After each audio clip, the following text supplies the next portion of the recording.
Where do we begin?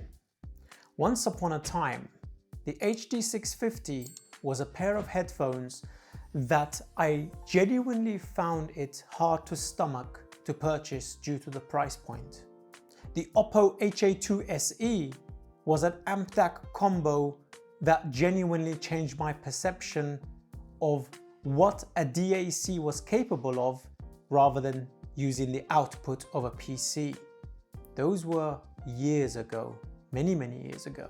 Since then, we have reviewed some of the best equipment in the industry, have spoken to the most revered engineers in this hobby, and some of the most intelligent, talented people that genuinely make this hobby fun.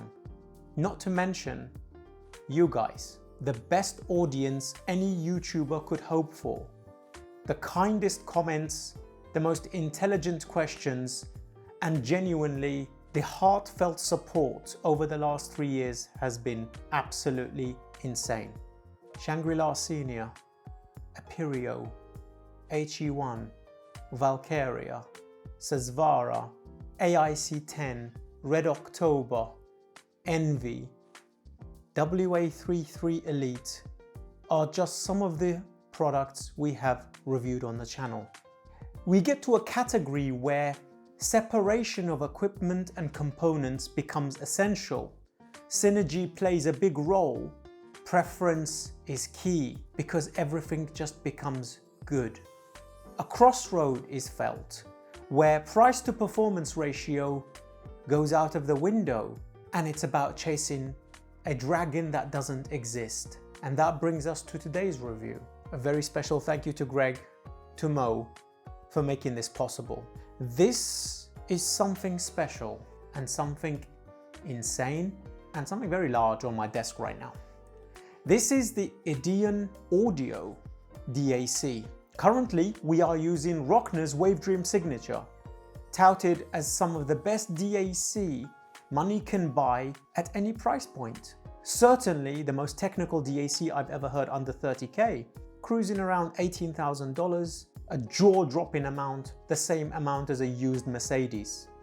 Does it make a difference? And how much? Here's the scale that I have found has worked pretty accurately. Jumping from a category such as a Mojo 2, a D90, a D1 SE, etc. to the next category of Wandler, now Cyan 2 or May, can go anywhere up to 6 times the price, but in small increments, and the biggest jump you're ever going to find in a component this side of hi-fi.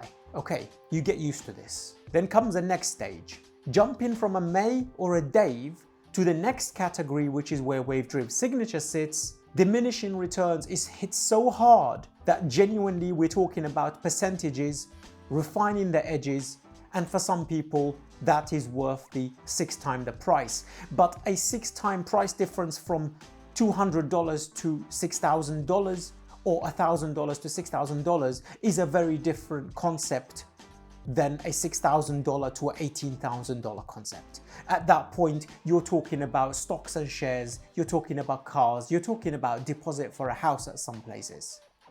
What happens when you go beyond this category? This is where this is sitting, at $45,000. Diminishing return is not a thing. Price to performance ratio is not a thing. This is about what is physically possible, what engineering is possible, and there is no such thing as, okay, this thing should be categorized in this price category. First of all, is it worth it? Well, if you're having to ask that question, you're already having to question your finances, and the answer is no. What about if you ask the question, okay, I've got a Poseidon, a Wavedream Signature, a Lampizator, Dave, an M-Scaler, May, what more do I get? And that is what this assessment is about. Bear in mind, I've only had this for 72 hours. Bear in mind, I've only spent roughly 16 hours with it. It's nicely broken in, and this is more of an educational video rather than a review. Come along for the ride because it's just for pure education. Let's begin. Obviously, as to be expected, this is slightly better built than a Rockner Wavedream Signature. It's considerably heavier, but it tends to do this a little bit on the table. There's no rubber on the feet. We're going to criticize every aspect of it because we kind of have to. This is what we do. Fine. Beautiful machining, beautiful curved design. Every component inside is isolated, hand-picked, yada yada yada. We will talk about the specifications and the equipment and what's inside in the next section. Today, it's predominantly about hardware, functionality and sound. A humongous screen on the front of the unit, beautifully designed. A rotating knob that clicks very beautifully. This is where you hold the button to switch it on and off, hold it for 3 seconds to go from one menu, press it to save a selection, hold it again for 3 seconds to go to the next menu. It's a little bit finicky. A rotational button up and down or a knob with some corresponding buttons might have been better. Beautifully etched writing, and that's it. Very, very plain. If we rotate this unit around and not destroy my desk, this is a very heavy unit. This is the back of the unit. Very simplistic, AC power supply, switch, cutoff switch here, AES, USB, coax, balanced out, single-ended out. Lots of nice little writing, very, very beautifully etched into the metal. This is absolutely gorgeous design. And it's absolutely huge. I think it's quite a bit bigger than the Rockner Signature. Let's spin this back around so it faces you guys. As you can see, it's quite wide, and that's the front of the unit. Okay, that's the hardware tour. You're gonna need a very strong desk. Let's talk about setup and what we've used here. We have used this product with the AIC10 Riviera, Red October, HM1, the double helix chaperone free interconnects, supernova cables for the power from IFI, the IFI power station, and using the storm cables from Nick Bacon for the BNC connection here. We have to use a converter to go through to the coax. Incidentally, in this scenario, no expense has been spared for the testing of this product. For headphones, we used the Hifiman Susvara's DCA Stealth, LCD5, Focal Utopia 2022, AB1266TC, and everything else in the studio. Let's talk about the sound. For the last 6 months or so, we have been using the Rockner Wavedream Signature. Unfortunately, and coincidentally, it's the same tonal balance and family sound signature of the Rockner Wavedream, giving us a true fantastic foundation to launch from to see the subtle differences. This is a true reference DAC. It's even more neutral than the Rockner Wavedream Signature, which is quite astounding. Utterly colorless, utterly, completely without character, and providing nothing but the music. It's the same vein as the Wavedream Signature, making AB on the HM1 and Red October extraordinarily easy here. The Wavedream Signature, I did state, is the best DAC we have used under 30K. It's one of the most technical DACs around.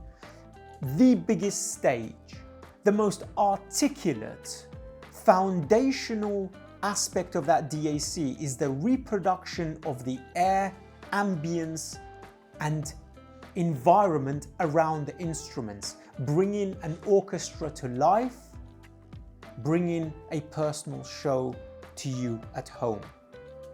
Visceral impact of instruments and incisiveness honestly made the HM1 twice the amplifier it is. Otherwise, it would never be on my desk.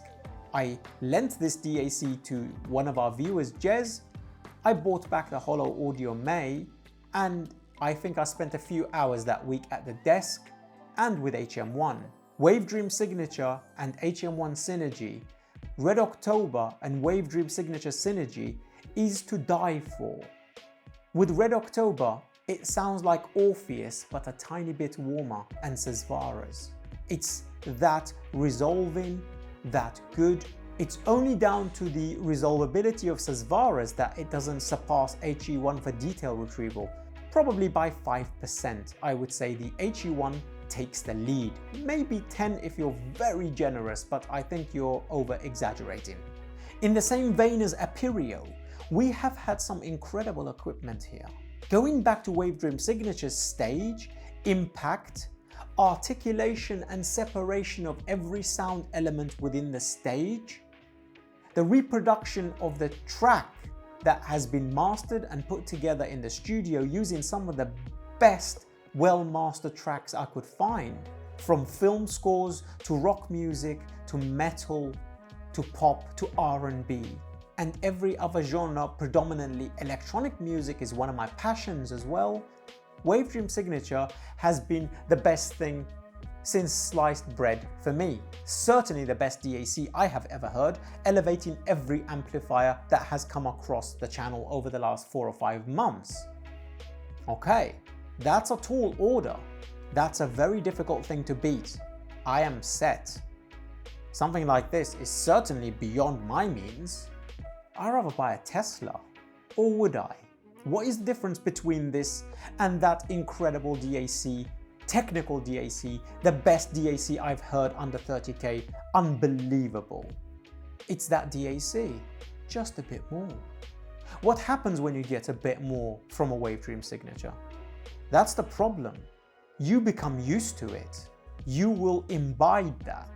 Your brain will accept it as the new norm. The resolvability of this DAC and articulation and transparency and realism is very exceptional.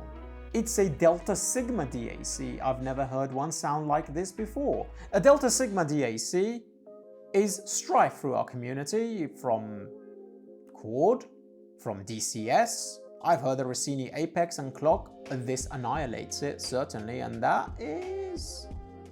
well, that's not fair, it's 15k less. I still don't think you quite understand how little of an upgrade it is over Signature and how important it becomes with time. And bloody Susvara's keeps on giving. For those of you who always ask me, what is the best Susvara setup? Well, right now, as in June, HM1, Ideon, I don't think I'm pronouncing that right. I do apologize, they're Greek, and if somebody can spell that out and pronounce it, down below in the comment section, let me know. If you haven't already passed out just from where this DAC sits. This is not in the hi-fi realm. This is predominantly in the 2-channel realm where systems go up to 1 million and some crazy stuff. This is predominantly not on hi-fi, but we have put it on Susvara. We will put it on Susvara Unveiled if the opportunity arises, and Aperio. We will come back to this to do a full in-depth review when time allows. Let me take you through what happens with a track from Infected Mushroom that we share a lot here and we've heard on a lot of DACs, including the Signature. The ambient reproduction versus Signature is a step further. The textual information in the vocals, separation and articulation is a touch more realistic, providing and combining DCS's liquid sound, if you're familiar with Lena or Rossini, Rockner Wavedream Signature's visceral impact, enormous stage, incisiveness and separation, taken to the next level by a little bit, and not quite the romanticism of Holo Audio May. It doesn't quite have that. This is very reference. This, for some people, will think I am a bit bored if they're into real music and not electronic music. I found myself, unlike the Signature, shuffling more tracks to find the best match, because it gets out of the way and you find you want a touch of excitement sometimes. Honestly, overall, I say this DAC is probably 6% better than Signature, an arbitrary number that will cost you 30,000 extra. Poseidon Signature 2 are on the way, so is Ultra. Signature 2 will be 22, Ultra will be 30, still undercutting this. So it'll be good to put this up against those when they arrive. But for now, for electronic music, this has such excitement, vivivity, visceral impact, realism, and a reproduction of life that is truly fantastic. What are some of the weak points? I think some of the weak points of this DAC is the textural information. It's a little bit smooth. Even when it warms up truly, it's not on the same caliber as Wavedream Signature. Not only that, in detail retrieval, it's probably more resolving than Signature, but in a very weird delta sigma kind of way, especially in the treble region. Sometimes I have noticed a little tiny spike of harshness, and harshness I don't mean in the way of like distortion and stuff, no, just a little bit energetic and a little bit digital. Very, very small amount. This is where R2R resistor ladder completely mitigates this, and I think it holds the trump card for that. But honestly, if you are looking to upgrade from Wavedream Signature, wait for Signature 2 and Ultra. Once you've tested those, I think Nikolai is doing magic over there and I can't wait to test them. This might be the next true trajectory upwards. Without a doubt, as of this point in time, where are we? I think we are the 7th of June today, around 7 PM or so. This is the best DAC I have ever heard. The most technical DAC I have ever come across. The most exciting for electronic music. Susvara's with HM1 and this was AIC, but more reference, but the sub-bass elevation, articulation, speed. I think one of the true magic characteristics of this DAC is genuinely the speed and effortlessness. It works hand in hand with HM1's driver control, giving you something magic that I genuinely am worried about when this goes away. Because for me, going up the scale is never the biggest jump. It's never been the biggest jump. It's coming down from that point to the categories below is where you find the flaws. Most people, when they're testing a bit more of a higher category than where they are, it's not surprising. They go, yeah, it's a tiny, tiny smidgen better. But sadly, a lot of people hear a lot of these things at shows and like showrooms and stuff. They don't have the opportunity to test it side by side at home. Please, if you do, let me know down in the comment section. It's when you truly realize what the caliber is and how much you're missing out. And most of the time, it's the wrong things focus seems to be on. It's not the visceral impact which this has in spades. It's not just the tonality of the kick drum or the snare or the cymbals. I'm sorry, measurements will go only so far. We are human. We are organic. And you will never understand music just by looking at the score sheet.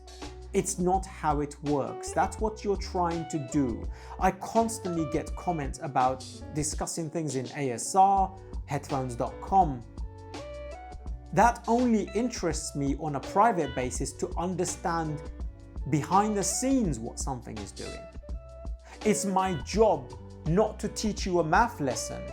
Though, if you do want videos like that, in-depth analysis of measurements, etc. within our reviews, put it in the comment section. I want to see how many people want more of that. But we are human. No two people, unless they're mathematicians, get a hard-on by looking at a formula. I'm sorry, that's not how it works. It's not the same visceral, sheer engageability of humanity when we're all at a live gig together, jumping up and down on the chairs, beers in hand, a hot girl with you, listening to that band shaking that arena. That is what we're supposed to be discussing. And sadly, most of the time, this doesn't seem to be the case. I think it should be, because that's what it's about. side tangent aside, can I go back to the other DACs and stuff? Of course I can. I mean, the price of this thing is fantasy. If you can afford it, you're not going to be really asking, unless you want to know information about it, you're really not going to be asking my permission to buy it. This is for a different kind of category, because this is just one piece. The Susvara setup right now, we're talking about 70,000. That's HE1 territory. So would I have this or HE1 and Susvaras and HM1? Which would I prefer? Which would I pick? I would pick this every day and the HM1 and Susvaras because I can plug Utopia into it too. And I can plug 1266 into it. I didn't discuss much about the sound. Apart from my hamstrings hurting because I've been tapping my feet so much. Apart from the heart rate build up when electronic music kicks in. This one is more of an experience because it's only marginally better than a Wavedream Signature. That review is going to be coming, and believe me, that is where you're going to get your full analysis of how that DAC performs. This has just been 72 hours of pleasure listening. The voice. I listen to live music a lot. Rock, metal, electronic music, Hans Zimmer, movie scores, watching movies. The spacious, expansive stage, the resolution and articulation, the finesse and effortlessness of a DAC of this caliber, I think genuinely bottlenecked by Red October and enhanced by Wavedream Signature there, enhancing Sale HM1 to truly see what this was doing was what I had to do. Susvara was the best experience I've ever had on that setup. Does that include Signature and AIC, Signature and Red October? No, Signature and Red October I think was far more of a organic romantic listen. Even though it had the impact and stage and stuff, I would pick that setup. This with Red October became a bit too analytical, lost the lushness and romanticism of Red October, which was a bit sad. But with sheer technicality, resolution, separation, articulation, punch, attack, giving you the music in the best way possible and getting out of the way, HM1 was absolutely legendary. If you have questions about this Insanity DAC, put it in the comment section down below. I'll try and answer as many as I can because this is leaving ASAP. If it comes back in for full review, then we can discuss a lot about it. But for now, is it worth that money? No, of course it's not. If you're fortunate enough to own this, is it worth it in that scenario to truly elevate your music? Oh, hell yeah, what are you doing here? You should have had this on your desk. You probably do already. But like I stated, you might be here to get somebody else's opinion about it, not to be swayed to buy it. That's a different story. This has been quite an experience. And we have officially now, it feels as though, put Susvaras on everything under the sun. And if you would like to watch that review where we put it on, I think it was about $400,000 worth of equipment at the CMA Hi-Fi show, click here and drool. Or plan what you want to be listening to at the next Can Jam event, which I highly recommend you come in. We're going to be attending London and SoCal, and I'm looking forward to seeing every one of you there, hopefully with a bit of luck.